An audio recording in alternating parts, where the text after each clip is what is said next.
네, 드디어 대장동에 왔습니다. 네, 대장동에 왔습니다. 뭐 궁금하신 게 있으시다고 하셔가지고 네네. 대장동이 핫한 게 왜 그런가요? 대장동 핫한 거요? 네.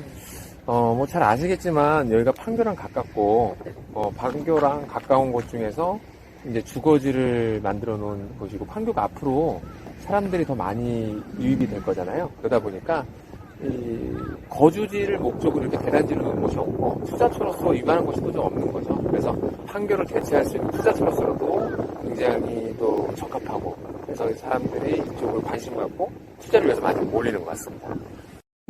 아파트나 뭐 상가나 이런 데 투자할 기회가 있을까요?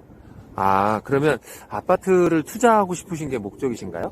아무래도 아파트가 가격이 가장 많이 올라가니까요. 여기 분양가가 6억 5천이었는데 네네. 지금 13억 원에 거래되고 있는데, 그리고 대출은 50%가 안 돼요. 네네. 그러면 프리미엄만 해도 약 7억이고, 와. 6억에 대한 50%면 3억인데 네. 10억 원을 가지고 있으셔야 여기 투자를 하실 수가 있는데, 가능하신가요?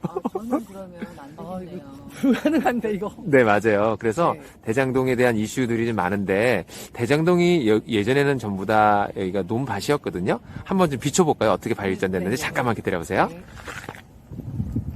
야, 지금 전체가 지금 아파트가 다 들어오고, 네, 이렇게 돼 있죠. 네, 지금 어마어마합니다. 네.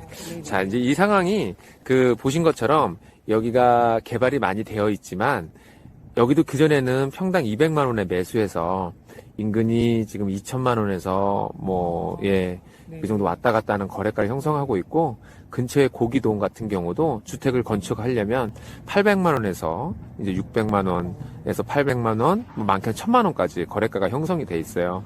그러다 보니 이곳에 직접 소규모 자본, 그러니까 소규모라고 하면 1억 원 정도죠. 1억 원 정도를 가지고 진입하기에는 지금 힘들다, 어렵다라고 하는 게 사실은 현실적인 대답일 것 같습니다.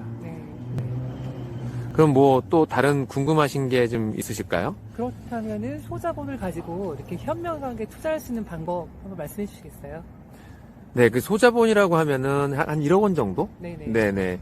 그러니까 서민들한테 1억 원이 그렇게 작은 돈은 아니지만, 대장동 같은 경우는 이미 이슈가 너무 호재가 전국적으로 튀었고, 이미 오를 만큼 또 오른 상태고, 앞으로 더 오를 것 같긴 해요. 그런데 우리가 접근할 수 있는 문턱은 굉장히 높아서 이 인근의 배후지를 좀 봐야 되지 않을까 싶습니다. 네, 한 1억 원 정도로 인근에 투자를 좀 하고 싶다고 한다면, 정부에서 투자를 맡고 있기 때문에 제가 정부에 반하는 일을 하는 것 같긴 한데, 일단 이 대장지구 안에는 들어오기가 좀 힘듭니다. 그러다 보니까 이 대장지구가 어떻게 해서 만들어지게 됐는지, 대장지구가 왜 가격이 올라가는지 살짝 배경을 알게 되면 우리가 어떤 곳을 투자할 수 있는지 좀 알 수 있을 것 같아요.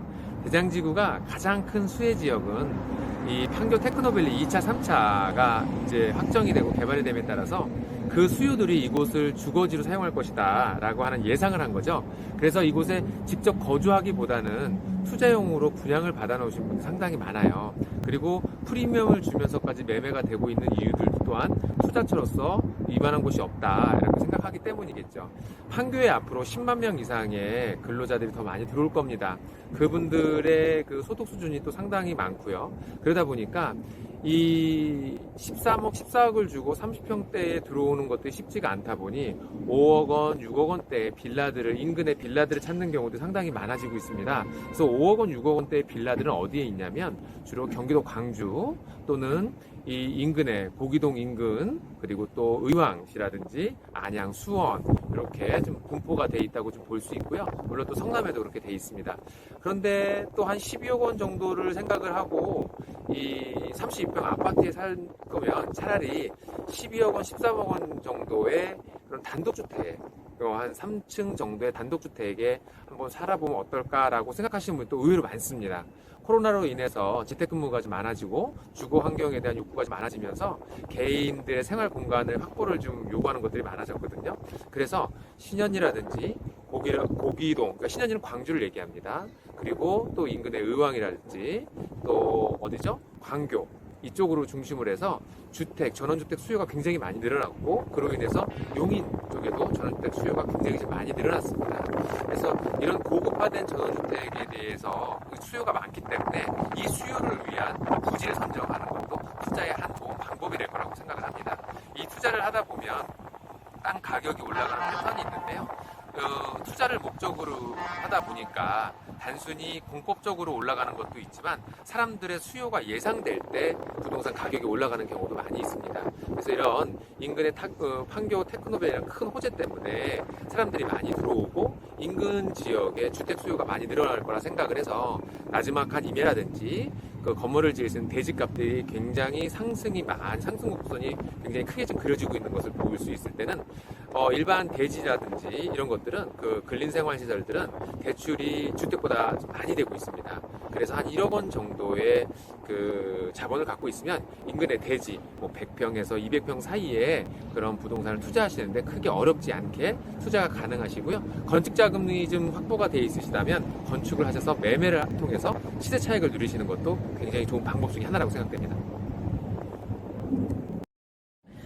우와, 정말 배워야 될 게 되게 많은데, 근데 아파트는 이렇게 오른다라는 확신이 있는데, 지금 얘기하신 거는 사서 안 오르면. 네, 그게 투자자들한테는 가장 큰 걱정이에요. 땅을 샀다가 안 오르면 어떡하나. 그런데 아주 좋은 투자처라고 이야기하는 이유는 뭐냐면 아직 사람들이 입주를 시작하지 않았습니다. 판교 테크노밸리의 사람들이 아직 들어오지 않았어요. 앞으로 계속해서 들어올 겁니다. 10만 명이라는 사람들이 계속해서 들어오다 보면 그만큼 수요는 지속적으로 받쳐주고 있다는 거죠. 네, 그러면은 구체적으로 어느 동네가 좋을까요? 어느 동네요? 네. 그거는 지금 사무실로 들어가서 확인해 보도록 하겠습니다. 아, 네. 오늘 너무 감사합니다. 감사합니다. 네.